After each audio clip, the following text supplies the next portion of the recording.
नारायण साकार हरि संपूर्ण ब्रह्मांड के कुल मालिक हैं। आप चाहे सतयुग की बात करें तो रामायण में भी आपने देखा श्री हरि और नारायण का नाम आया है। आप महाभारत युग की बात करें उसमें भी आपने देखा है कि श्री हरि और नारायण और संपूर्ण ब्रह्मांड आया हुआ है। तो इसी तरह से नारायण साकार हरि संपूर्ण ब्रह्मांड के कुल मालिक थे, हैं और रहेंगे। और आज ये कलयुग चल रहा है, उसमें आप देख रहे हैं किस तरह से नारायण साकार हरि ने मानव मंगल मिलन सद्भावना समागम के द्वारा पूरे देश और दुनिया के लोगों में जो धार्मिकता का वो रूप पैदा किया है, जो विशालता लाए हैं और उनके ब्रह्म वाक्य, उनकी जो ब्रह्मवाणी है, वहाँ आपको मैं बताऊं नारायण साकार हरि के सत्य के साथ में कोई किसी तरह का अंधविश्वास नहीं है। कोई प्रसाद का चढ़ावा, कोई अंधभक्ति की बात, कोई इस तरह से धागा मंत्र, कोई चढ़ावा, कोई सोने चांदी का चढ़ावा, कोई वस्त्रों का चढ़ावा, कोई किसी तरह की इस तरह की कोई चीज नहीं आई है। सीधे सीधे कोई धूल नहीं बांटी जा रही है, कोई धागा नहीं बांटा जा रहा है, कोई चरणों का पानी नहीं बिक रहा है, कोई चढ़ावा नहीं, कोई सोना चांदी किसी तरह का कुछ नहीं है। सीधे सीधे ब्रह्मवाणी को श्रवण करना और दर्शन मात्र से ही वहां संपूर्ण प्रकृति को पूरा जीवन मिल जाता है। और ये आप देख रहे थे इतने वर्षों से, कलयुग तो बहुत समय से चल रहा है। पूरे ब्रह्मांड को संभाले रखने का काम नारायण साकार हरि अपने सत्य के साथ के माध्यम से पूरी दुनिया के लिए कर रहे थे। और ये अति आवश्यक क्यों था, क्यों वो कर रहे थे, कौन उन्हें लाया इस मार्ग पर, ये विषय सोचने का है। कोई कहता है कि नारायण साकार हरि आस्तिक हैं, क्या नारायण साकार हरि नास्तिक हैं? नहीं, श्री नारायण साकार हरि संपूर्ण है, वास्तविक है। और इसीलिए जब जब उनकी ब्रह्मवाणी से आया, एक बार मैं लखीमपुर खीरी के कार्यक्रम में था सुंदरबल में, जो आपने भी देखा होगा, बहुत तगड़ा नेपाल, वाराणसी और पूरे भारत के आसपास के देशों में बहुत बड़ा भूकंप आया था। वो वाक्य उन्होंने 24 घंटे पहले कह दिया। जब मैं सत्य के साथ में अपनी वाणी रख रहा था, उसी समय मैंने ऐसा कहा कि जो इस तरह के हैं, हे नारायण साकार हरि आप अपनी गोद में ले लें। मैंने जैसे ही वाक्य बोला, उन्होंने तुरंत माइक से कहा, नहीं ठाकुर AP सिंह, नहीं, ऐसा नहीं हो सकता है। और ठीक 24 घंटे नहीं बीते उससे के तुरंत बाद इतना बड़ा भूकंप आया, नेपाल तबाह हो गया, भारत में कितनी तबाही मची, पूरे देश के भागों में और विदेशों में भी। तो उन्हें इतना आभास होता है, पता है उन्हें, पिछला भी पता है, वर्तमान भी पता है, भविष्य भी पता है, तीनों युगों के बारे में जो जानते हैं, जो समझते हैं, वो नारायण साकार हरि हैं। इसीलिए वो इन सब चीजों से बहुत परे हैं।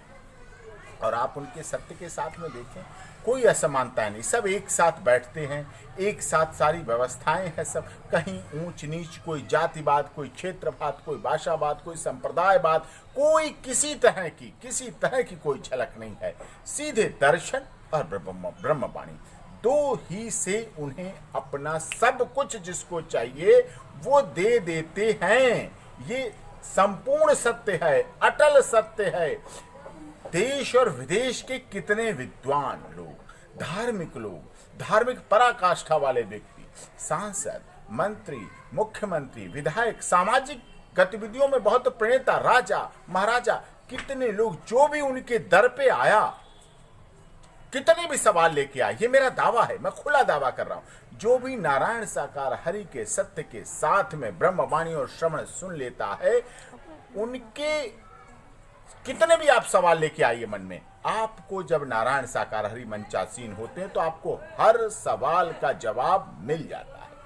और ये जो कोरोना महामारी को लेके मैं बोलता हूं, आपने जो सवाल किया है, बहुत वैलिड सवाल किया है कि रामायण धारावाहिक में भी श्री हरि नारायण, उस समय भी नारायण श्री हरि यही थे, महाभारत के समय भी नारायण श्री हरि की जो चर्चा हुई वही है। इस समय भी जो चीज़ें चल रही हैं इसके बारे में भी, जब अक्टूबर में कोरोना महामारी शुरू हुई थी तो नारायण साकारहरि बरेली उत्तर प्रदेश में थे।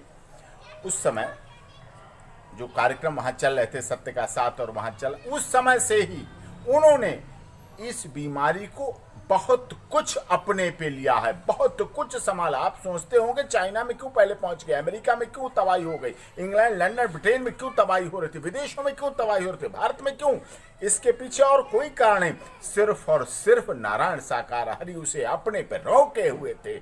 और बरेली से लेकर जयपुर तक जो भी चला, जो भी कार्यक्रम रहा, उस दौरान सबने देखा किस तरह से नारायण साकारहरि अपने महामंत्र से रोकते थे। और जैसे ही जब उन्हें लगा, नारायण साकारहरि को ऐसा आभास हुआ कि अब ये इतना आगे बढ़ेगा और कुछ न कुछ तो उनके उसमें चल रहा होगा, उन्हें भविष्य का पता है, तब उन्होंने जैसे ही नारायण साकारहरि की संपूर्ण ब्रह्मांड वाले महामंत्र को वापस लिया, अपने में वापस लिया, उसके बाद से आप देख रहे हैं पूरे देश में, पूरी दुनिया में, विदेशों में पूरा लॉकडाउन है, पूरी तरह से बंदी है। ऑफिस, राष्ट्रपति भवन, कार्यालय, स्कूल, कॉलेज, मॉल, सब रोडें सन्नाटे मचे पड़े हैं।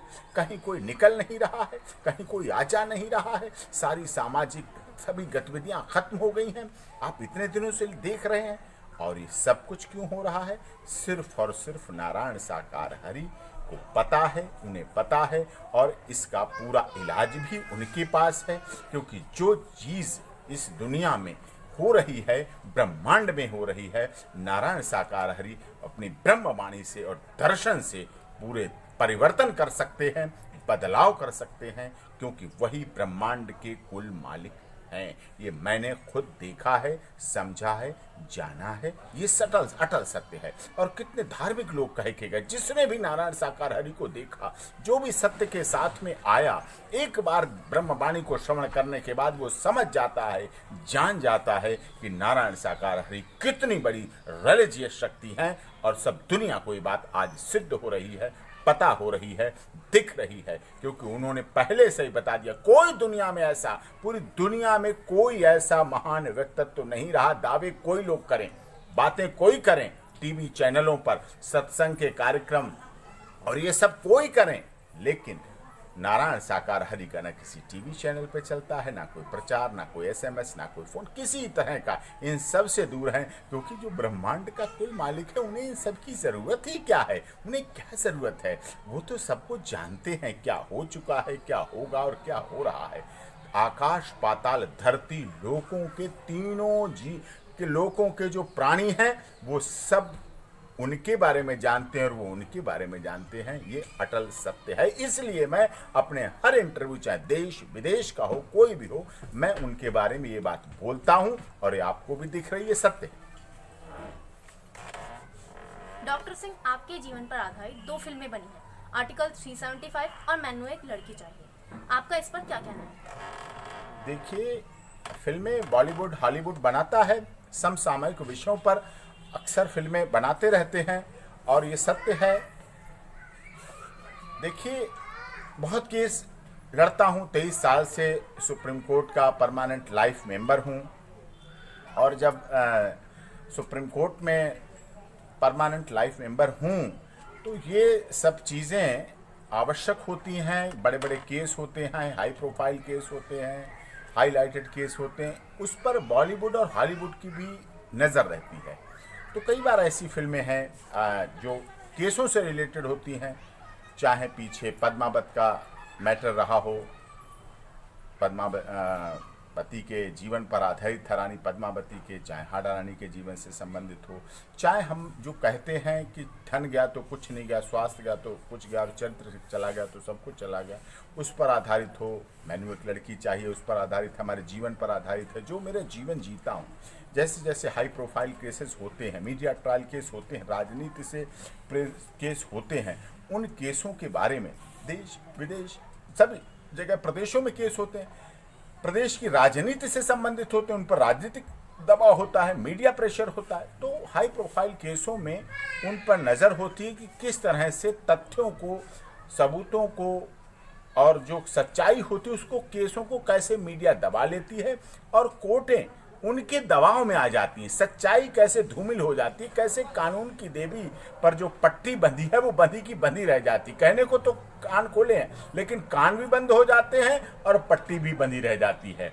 और जो उनके फैसले होते हैं ऐसे हाई प्रोफाइल केसों में, उनमें ऐसा लगता है कि आंखों पर पट्टी बांध कर ही फैसले किए गए। सच्चाई को गुमराह कर दिया जाता है, मिसकैरेज ऑफ जस्टिस होता है, न्याय की हत्या होती है और मीडिया ट्रायल होता है। ऐसे केसों पर ये जो आपने बताया मैनुअल एक लड़की चाहिए, आर्टिकल 375, ये उसी तरह से इनके डायरेक्टर प्रोड्यूसर ने हमारा साथ रहा, देखा उन्होंने हमारे जीवन पर, तो उसमें इस तरह से फिल्में बनाई हैं। उन्होंने कहा तो उन्होंने था कि आप रोल करें, इसमें जो लॉयर का, एडवोकेट का रोल है वो आप करें, लेकिन समय की अनुपलब्धता है, समय नहीं उतना होता है, तो इसलिए उन्होंने उसको काफ़ी अच्छी तरह से उन्होंने दिखाया। उसमें और भी कई फिल्में बन रही हैं, कई उस पर चल रही फिल्में, तो उसमें ये बात होती है। डॉक्टर सिंह, आप भारत के इतने बड़े वकील हैं, आप धार्मिक अंधभक्ति को बढ़ावा तो नहीं दे रहे? देखिए, धार्मिक अंधभक्ति क्या है? सत्य को सत्य कहने का आप में दम लगाना पड़ेगा, सत्य को सत्य बोलने की आप में क्षमता रखनी पड़ेगी। अगर आप सत्य को सत्य नहीं बोल पाएंगे तो आप एक दिन ऐसा आएगा कि अगर आंख के बदले आंख लेंगे तो सारी दुनिया अंधी हो जाएगी, अगर कांटों के बदले कांटे बिखेरेंगे सड़क पर तो सारी रास्तों पे कांटे कांटे बिखर जाएंगे। ये आपके जीवन की सच्चाई है कि किस तरह से आप उसको चलाते हैं, किस तरह से आपको धार्मिक रूप से। देखिए, चाहे सतयुग रहा है, सतयुग में उम्र बहुत हजारों वर्ष होती थी, द्वापर में भी सैकड़ों वर्ष उम्र होती थी, कलयुग है उम्र कम हो रही है, इसमें उम्र घट रही है। इसलिए कई केसों में जो आप कह रहे हैं अंधभक्ति की बात नहीं है, सच्चाई है। जब उम्र घट रही तो फांसी की सजा किस लिए दी जाए? फांसी की सजा नहीं दी जानी चाहिए। विषय ये भी है हमें धार्मिक रूप से अपने लोगों के जीवन में परिवर्तन लाना पड़ेगा। आज आप देखते हैं बलात्कार की घटनाएं बढ़ रही हैं, चोरी डकैती बढ़ रही है। जब तक हम सीता, सावित्री, गार्गी या पाला, अनुसुईया के चरित्र को अपने जीवन में नहीं अपनाएंगे, जब तक हम सदमार्ग पर नहीं चलेंगे, जब तक हम सच्चे संतों के सत्य के साथ में नहीं पहुंचेंगे, जब तक हम, जैसे कि आपने नारायण साकार हरि का सत्य का साथ देखिए, आप वहां बिल्कुल वहां कोई फर्क नहीं है, सीधे सीधे सीधे दर्शन और ब्रह्मवाणी, बस दो ही चीजें हैं वहां, कुछ नहीं, प्रोपोगंडा कुछ नहीं, कोई धार्मिक आडंबर नहीं, कोई धार्मिक अंधता नहीं। धार्मिक अंधता वो लोग करते हैं, नारायण साकार हरि के सच्चाई है, सत्य है और मानवता, भाईचारा है, मानव मानव को गले लगाए। उनका जो आयोजन होता है उसका बिना मानव मंगल मिलन सद्भावना समागम, आप समझिए एक एक शब्द का जब आप महत्व समझेंगे तब आप धार्मिक अंधानुकरण जो आपने कहा है वो खत्म कर देंगे, वो भूल जाएंगे आप। मानव है, आज मानव मानव से दूर हो रहा है, मानव मानव से दूरी बना रहा है कोरोना में, तो मानव मंगल मिलन सद्भावना समागम। मानव के मंगल कब होगा? जब मानव और मंगल का मिलन होगा, और जब मानव और मंगल मिलन होगा तो सद्भावना भी आएगी और समागम भी आएगा। तो इस तरह से ये सब पूरे मूलभूत आधार है। और नारायण साकार हरि के ब्रह्मवाणी और उनके दर्शन, दो से ही आपको जीवन में, मेरा दावा है, आपको जीवन में कोई कमी नहीं रह जाएगी, आपके कोई सवाल नहीं रह जाएंगे। आपने जब एक बार नारायण साकार हरि के दर्शन और ब्रह्मवाणी का श्रवण कर लिया, आपको कभी जीवन में पीछे मुड़ के देखने का अवसर ही नहीं रह जाएगा।